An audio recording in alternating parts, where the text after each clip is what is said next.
Would you raise your right hand? Do you swear to tell the truth, the whole truth, and nothing but the truth, so help you God? I do. Could you state and spell your name for the record, please? Sure. My name is Elliot Ive. First name Elliot. Middle Arnoldo. Last name Rivera. Morning, Elliot. Morning. Where do you work? Youth in Action. What's your role with Youth in Action? I am the executive director. What's the mission of Youth in Action? Youth in Action is the home where youth can come, share their stories, unpack. We create that safety for them so that they can then become the agents of change that their communities need. And who does your organization serve? We serve frontline youth, frontline communities, which even more specifically are youth of color, most first generation. How do you organize yourself? Do you have members? So we have a staffing structure and a board structure, and we also have members and youth who are participants. And as they move through with us and develop the skill sets, they also become collective members of decision making. So they are on our board, they're hired staff, and they also work collectively with the rest of the community making decisions as well. On average, over the last few years, what would you estimate on an annual basis your membership would be approximately? Yeah, when everything's in full swing and school's going, we'd average at least 100 youth. And are your youth from Providence? Yeah. What kind of work does your organization do in and around the Providence Public Schools with youth? Yeah, so our schools tend to be one of the biggest subjects that come up for our youth. And when I think about even some of the most recent work that we're doing, we worked with one high school to create a youth-led, youth-developed professional development opportunity where the entire school body and administration participated in terms of like how do we communicate with each other. You have to slow down a little bit, okay? Okay. Where how do we communicate with each other both verbally and non-verbally, and how can we take what this conversation is and then become something better, we had really good feedback on that. And then the story that a lot of our youth carry, especially as frontline and first generation, is they came here as recent arrivals, they came here as newcomers, and they have so many stories about how the school system failed them, not just in getting them comfortable and cultured and feeling part of the community. So they created a group called Language Justice where they work on providing those opportunities for other youth in the school system and working alongside certain teachers and administrators to create that safety, build power, and build understanding community and safety for new recent arrivals and learners. Recent arrivals and language learners. Recent Arrivals. So you gave an example of a project in the school where your youth engaged in professional development. How did that work? So the youth, so in Youth in Action, what we do is we take youth through a multi-level, multi-year approach where they build their foundational leadership values based on their values, their stories, their cultural faith, whatever it is that they bring that is true to them, and then they layer it in with leadership, and then from there they use that to move and immerse into leadership and practice it. When we work with the schools, we identify with the schools what are the needs of the youth specifically in that population, and then we tailor what we do within the schools. So in this specific situation, the youth develop their core leadership values and then started identifying this is the biggest issue we're having here. We feel like teachers don't see and speak to us, administration too, especially when you look at the discipline that a lot of them face, especially our brown and black boys. Then they said, let's start having this conversation. And then we worked with the administration to create a professional development opportunity for all of the faculty in the school. Yeah. And do you work with other organizations as well when you involve youth in campaigns for change? Yeah, I mean, this is a perfect example. There's this continual narrative that's happening in terms of not being legitimately heard and not giving the legitimate space to be seen as an equitable partner in decision making and accountability.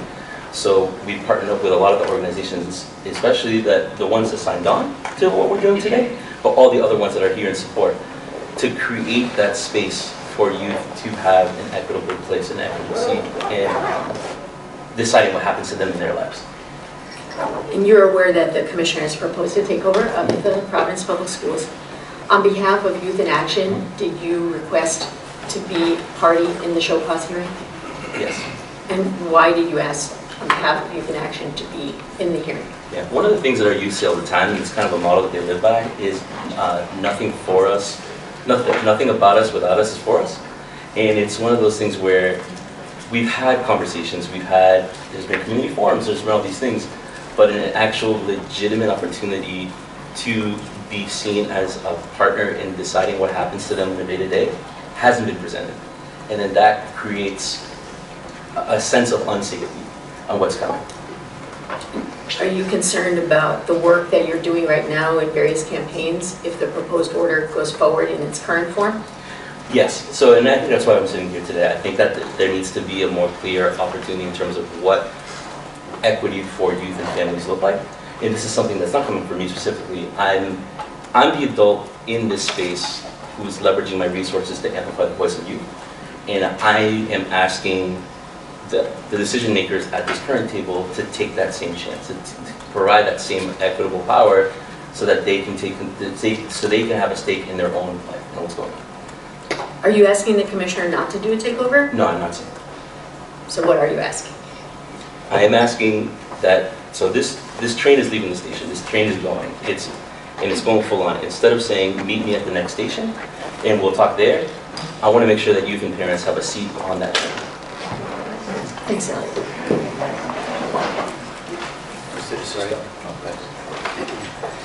Thanks for coming, Elliot. You have a good organization. Thank you. Is your organization restricted to just Providence? No. What other cities and towns do you help?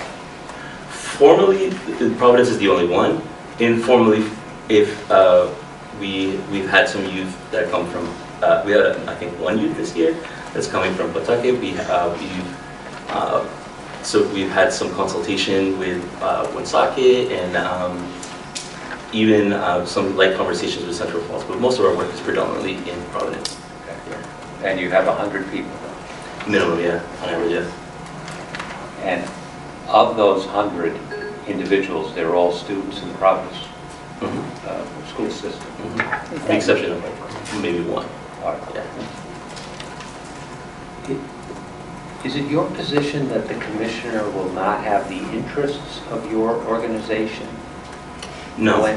Oh, go ahead. Yeah, so no. We're sitting here and we're not saying that we don't believe in the commissioner. We believe in the commissioner's work. We're saying that let's talk about what this legitimately looks like in terms of creating this equitable space for the youth and the families. So, yeah. You mentioned that you want to partner with the commissioner. Mm-hmm. And I describe that so we have a crystal clear idea of what partnering means. And what I mean by that is veto power. You disagree with the commissioner, she can't go forward? Tell me what that means. I don't think we're in the place in terms of defining that. What I'm saying is that when it comes to making a decision, right, so we're looking at today, I'm sitting at this table and we're looking at each other and talking, and I'm not being relegated to the crowd and saying, you might have a chance to have 2 minutes to speak. You know, so what I'm saying is, when we're planning and moving forward, how are we going to create an accountability process that's equitable for the families and the youth, so that all these big decisions that are coming down, that will be affecting their lives, it is legitimate.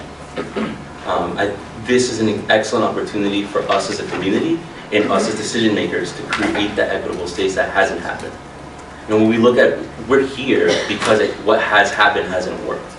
We're sitting here because Providence Public Schools is not doing the best job with our youth. So let's take this opportunity right now, early on, to do this the best way and make sure that everybody's legitimately heard and felt.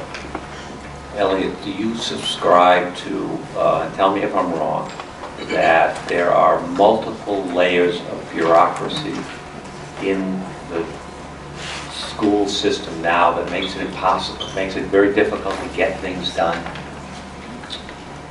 Yeah, that's with everything, right? Like, even in this conversation. Yeah. So the answer is yes? I would say so, yeah. Yeah. The reason I ask it is because this is a good dialogue. Mm-hmm. You're not seeking to create another layer of bureaucracy in the decision-making authority of the commissioner, are you? I'm not sure how to answer that right now because of the, like we just named the bureaucracy of this conversation. I don't feel the most comfortable in saying exactly what that stance is, because again, I see myself as a vanguard for the larger voice of the youth and the families. And me resourcing my voice, like I have the ability to sit here and speak directly with y'all where so many can't.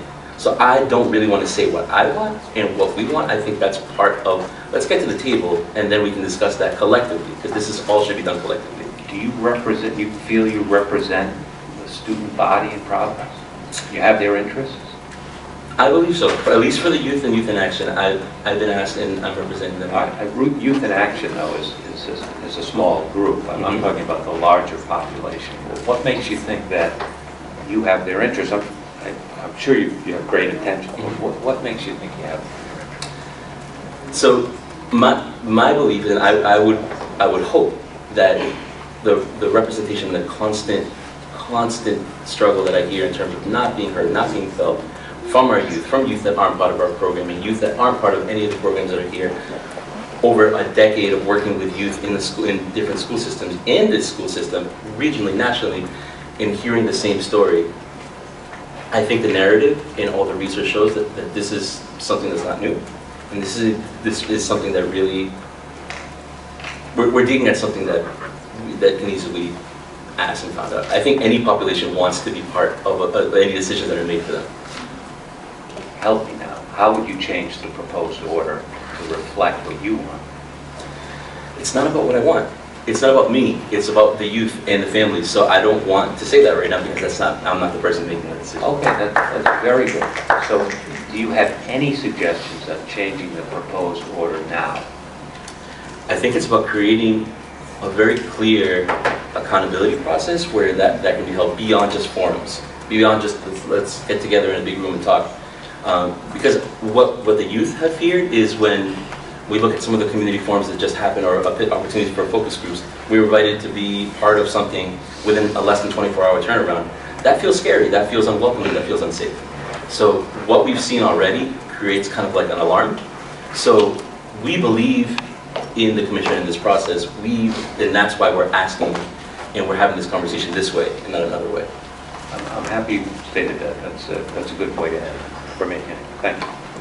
Any of you directors? I have nothing further. I just have a few questions. And Maggie called Elliot. So, Elliot, if I understand the motion to intervene as it relates to you're only speaking today on behalf of your, there are others that may speak about others. Mm-hmm. You're speaking about youth in action, correct? Yes. Okay. And again, you're not saying that your members are more important or have greater rights or fewer rights than any other Providence school student, correct?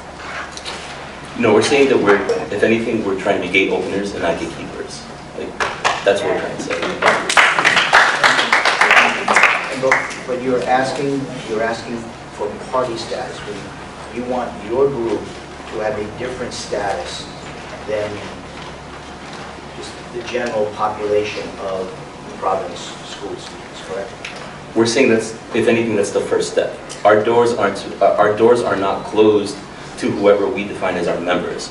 We're right on the South Broad Street, 672. Come see us. Any youth in the population can come and be part. If anything, we want to do this initial fight to make sure that there is a space that's equitable and then open it up to the rest of the population. Because I believe in ourselves and the collective that's sitting here today to do that. And you mentioned a couple of different times these forums, the commissioners' forums. Did you attend them? Yeah. All right. And based on my notes, I believe there were 9 forums, 15 working sessions, and then there were also additional focus groups, correct? To my understanding, I believe so, yeah. All right. How many did you attend? A few. I went to the Spanish-speaking one. I know some of the other members in youth went to another handful of them. I couldn't give you the specific number right now. All right. But is it fair to say that the only thing that you know that happened at a forum or a working session or focus group would be the one that you attended, or the ones that you attended? No, I have some relative knowledge of the rest because we function as a collective. So even though I might not be at everything, we share back with each other. We have larger conversations. And I just want to follow up on one question that Mr. DeSisto asked.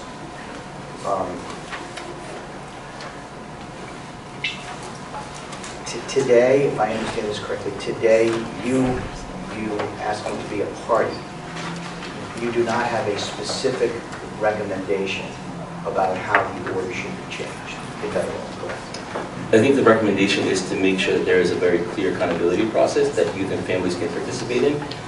That isn't just come give us some general feedback.